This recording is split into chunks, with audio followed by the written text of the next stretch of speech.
Hi, I'm Jimmy, and this is a Let's Play series of the Hitman World of Assassination trilogy. I will be playing through all of the story missions on Master Difficulty with the default start locations and loadout.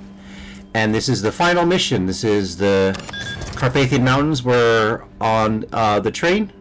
After the last mission, we were left in suspense, not knowing if Diana was on her side or not. Here, I'm going to look at a poster. That poster has the combination for the keypad up here. So, we didn't know if Diana Burnwood was on our side or if she was planning to betray us. And the cutscene after the second to last mission, the game does a fake out where they let you think that Diana has poisoned you and that she's betrayed you. But then you have a dream sequence and you wake up on board this train with Arthur Edwards, the head of Providence. And it turns out this was all part of Burnwood's plan, that she knew that if she gave you to Edwards, he would try to kidnap you and brainwash you and use you, and you would have an opportunity to take him out. So now we're on the train. We need to make our way to the front of the train to take out Arthur Edwards. I'm going to be doing a Silent Assassin suit-only run, so I'm going to be playing the whole level in this, bare-chested with medical devices still on my back. Which doesn't look comfortable for Agent 47, but figured I would show off. So, this level is interesting. It's not a traditional Hitman level. It's very linear. It's got... It's basically there's only one way to move through the level. You start at the back of the train, you have to work your way to the front. And there are some different ways you can approach it. You can still choose to go more stealthy or to go in guns blazing, but there isn't the same kind of flexibility and freedom as in a normal full-scale Hitman level. But I feel like for a sort of final, one last outing with Agent 47, this works really well. And it's a fun mission. It also, so this mission has the optional objectives as Providence members may be eliminated. Providence members just means anyone on the train. In this level, you can kill anyone, and there's no penalty to your score for doing so. Having said that, you do still lose Silent Assassin if you kill anyone. So, since I am going for Silent Assassin, I am going to avoid killing any of the Providence members on this train. But, it's one thing. This is you're more intended to sort of play through this guns blazing, I think, where you work your way forward and kill people off as you move your way to the front of the train. But I'm going to be, for this playthrough at least, I'm going to be doing a sneaky run. A stealth run, I should say. So, here. And part of, especially when you're doing a suit-only Silent Assassin run, a lot of the trick is a lot of the times you just need to go around the outside of the train. Climbing on the outside of the train is the easiest way to get past all of these guards. If you take a disguise, it's also pretty easy. There are some enforcers, but there aren't a lot, so it's pretty easy to get by the if you can take disguises. But suit only, you're kind of forced to take the outside route. So here we have this trick. I'm going to place a gun on the ground to lure the guard over to me, and I will grab him when he comes around the corner.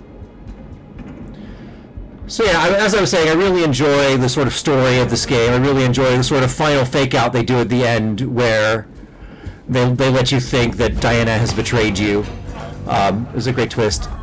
In a way, I kind of almost wish the game had committed and just had Diana actually betray you, but that would have been... Obviously, it would have made for a very unsatisfying ending, but I don't know. I kind of appreciate it when storytellers are willing to take risks like that, let the main character lose. Especially in video games, it happens so rarely. But anyway, this is also fun, and playing through this level as more of a shooting gallery is a lot of fun.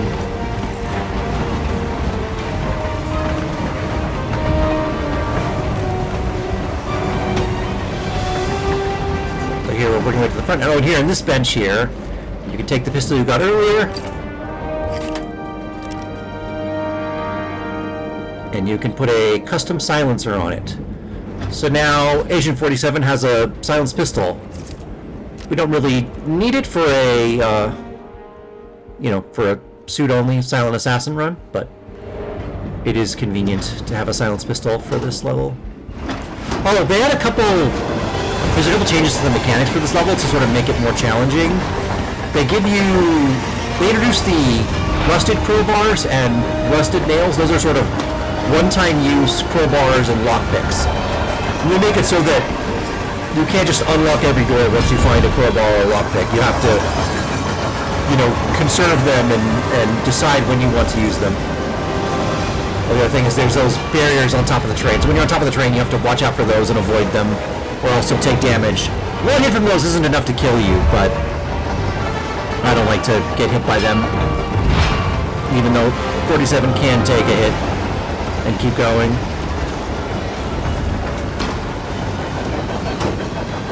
So yeah, I kind of enjoy the one-time use items they added. They also changed the pistol, so that you only get like 4 shots per pistol. They really wanted to make this level sort of be more of a traditional action game level, and more focused on, conserving and managing resources like ammunition and lockpicks. So, yeah, this is kind of a tricky section. One of the trickier parts. There's a couple parts that are tricky in the Silent Assassin suit-only route. This is one of them. Go check it out.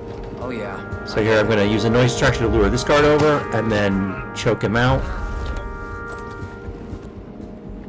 I'm going to drag him into the next room where his body won't get found. I'm kind of going over to the edge there, trying to avoid having the other guard spot me in case he turns his head. I don't know if that helps, or if that might just be like more of a timing thing of when you decide to look.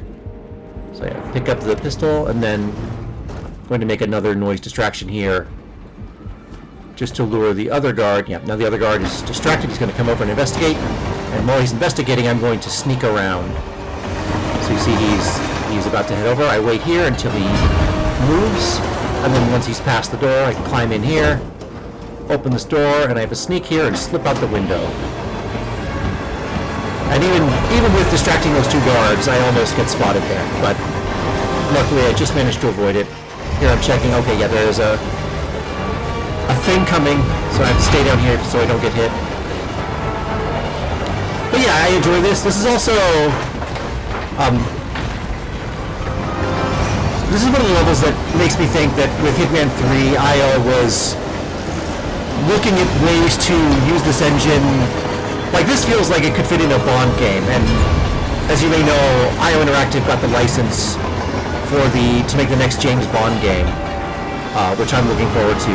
But I think they were sort of experimenting. I feel like they maybe used this level as a sort of demo reel to sort of justify getting the license. Like, see, look, we can make exciting action levels. So, yeah, I'm looking forward to the James Bond game. I'm looking forward to see what they do with it. So there, just save real quick. I'm about halfway through the level.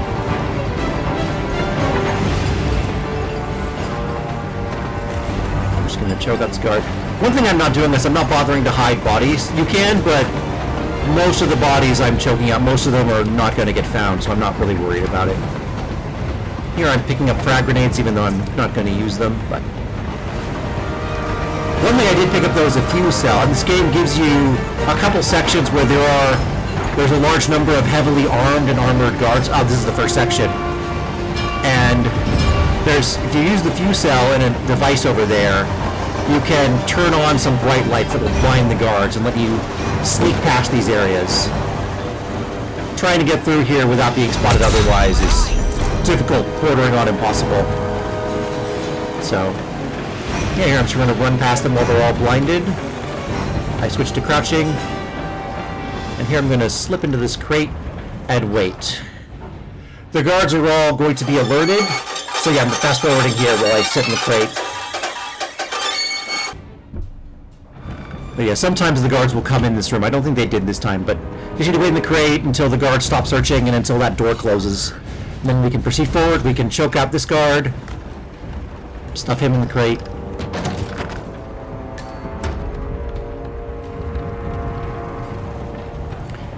Grab another rusted crowbar.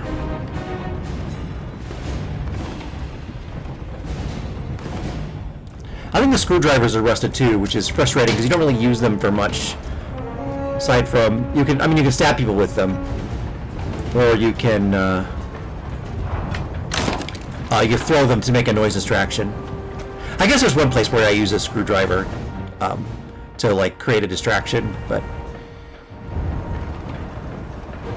yeah, the rusted crowbar and the rusted nail mechanic is something they use in Freelancer as a way to give the player, you know, a one-time use lockpick without having to, you know, just give them a lockpick. They're available at your safe house. Once you unlock the outdoor area, you can pick up either a rusted nail or a rusted crowbar. So here, there's a free disguise there. If you made it this far, you're still Silent Assassin, and you don't care about SASO, if you don't care about getting the suit only, you can just grab that suit, drop any weapons, like I'd have to drop the shotgun, and then it's just basically the rest of the level is free. Like, no one is an enforcer for that disguise on the train, and you can just make your way the rest of the way to the level. But I've made it this far suit only. I wanted to try and do the whole level Silent Assassin suit only, so choke out the guard here.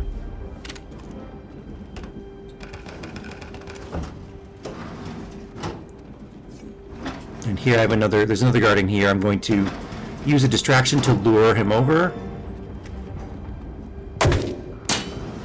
He sort of catches a glimpse of me while I'm doing this. Sometimes, if you're quick about it, you shouldn't get spotted, but sometimes he will notice you and he will start to come closer to you. So that's why I'm sort of getting out of the way, is he doesn't come this far looking for you. So I want to make sure that he doesn't spot me. But as it turns out, he didn't really notice me. So he's going to just clean up the mess I made. And while he's doing that, I can just slip behind him unnoticed. And I can be thankful that the Hitman NPCs have no peripheral vision.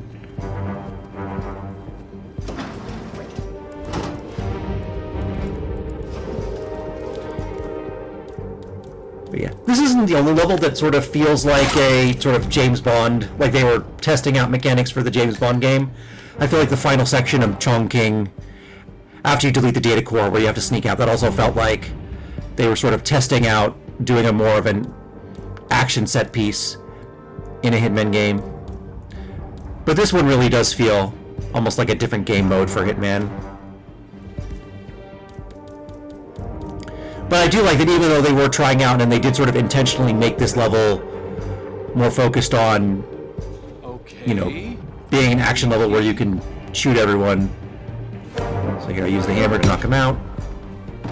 Even though they did that, they still give you an option and make it possible for you to do this level Silent Assassin. And they still track it. Like, they don't give you Silent Assassin if you kill everyone. At first I was kind of annoyed with that decision, because it's like, why would you tell me I can kill everyone and then take away Silent Assassin when I do the thing you tell me I can do? But I think I respect the fact that they sort of let you stealth this section. It's a fun way to play, and it gives you, in a level that's otherwise very linear, and mostly just has 2 paths through every section. It's nice that they give you the option to play it stealthy still. And that is the last NPC that we need to get past. And now we have a clear shot to our target. So there we break apart the rest of the train, so the rest of the train is going to get stranded somewhere in the Romanian wilderness. And we are going to confront Arthur Edwards.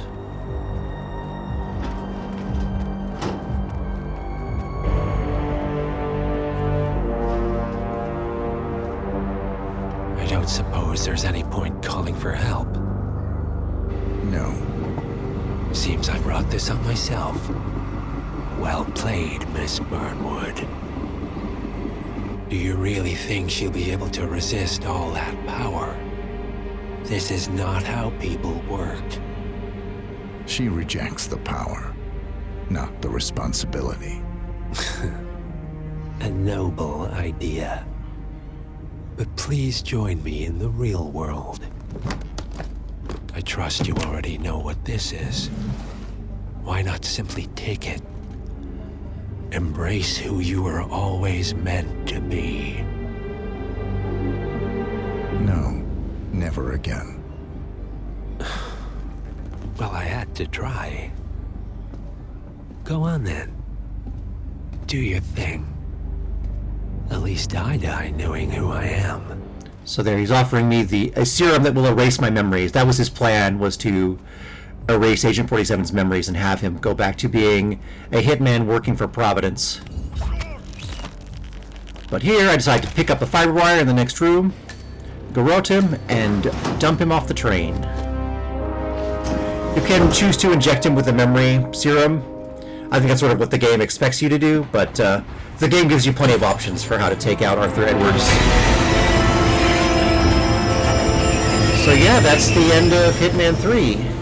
I've got a few more episodes planned. I'm going to do another playthrough of this level where I run and gun it.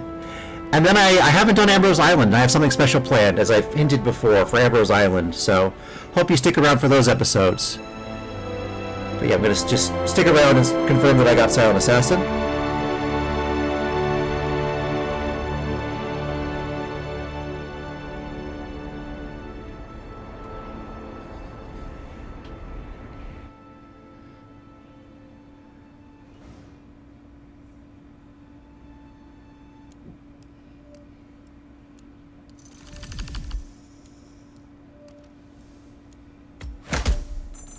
There we are, Silent Assassin. So yeah, thank you for watching. I will see you in the next video.